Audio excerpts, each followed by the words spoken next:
So the Oneplus Two was recently announced, successor and follow-up to the Oneplus One, but you still have to deal with that pesky invite system. So I looked up other devices that compete with these two flagship killers, and I found this one. It's the Pioneer Elephone p7000. Check out the specs. Here's a side-by-side of the Oneplus One and the Oneplus Two specs. Marginal upgrades, Snapdragon 810 processor, 1 extra gig of RAM, slightly better camera, slightly bigger battery. Move those two aside and bring out the Elephone p7000 specs. You'll see it fits right in between these two devices, and in fact it has a few features that the Oneplus 2 has, including the fingerprint scanner and the dual SIM card slot. But here's the best part. The price point. The Elephone p7000 costs half as much as the Oneplus 2 and has no invite system to deal with. Forget that. The device itself is fantastic. To hold in the hand, it feels excellent. The entire bezels are made out of metal. The 3 capacitive buttons on the front are excellently responsive. The fingerprint scanner is extremely accurate. Overall, an excellent pleasure to use. Take off the back panel. Yes, it still comes off. You have access to your micro SD card slot and your 2 micro SIM card slots.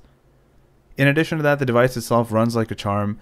It's running Android 5.0, extremely responsive. And of course it's Android. You can add any launcher you want. You can customize the OS as much as you'd like. And eventually there will be upgrades and updates to all the OS.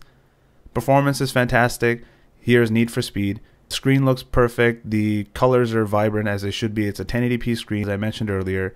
And the gameplay is fantastic. There's no stuttering. There's a little bit of lag if you have multiple games open in the background like I did here. But if you turn those off, you're fine. I mean, I don't see what's wrong with this device for that price point. You really have to be cognizant of the fact that you're paying only $200 for this device and it has a fingerprint scanner that you can customize to lock specific apps. You can customize the LED light to whatever you'd like and use it as a notification light for any notification you want. In addition to that, you have access to even off-screen gestures.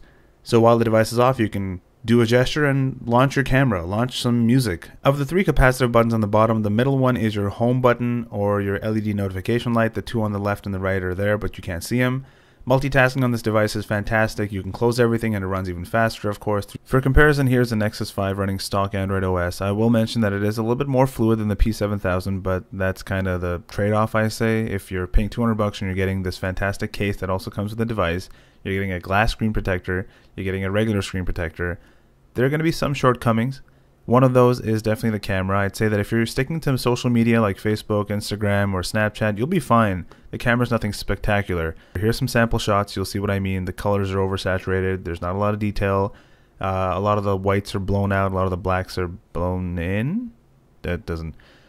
Here's a side-by-side with the Oneplus One. You'll find that the bezels on the Elephone p7000 are a little bit bigger, but that might also be amplified by the fact that it's not a black face. The micro USB chargers on the bottom of the Oneplus One, along with the speaker and mic grills, and on the top of the p7000. Headphone jacks for both are on the top. The fingerprint scanner's on the back of the p7000, and there's only the camera on the back of the Oneplus One. Overall ergonomics and grip, the Oneplus One is certainly better with the sandstone finish. The p7000 is no slouch either, has a nice curvature to the back.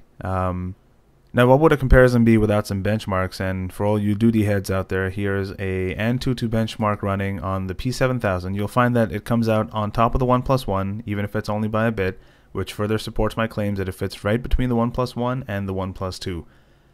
So that's it, guys. Be sure to check out the link on the bottom and buy your own.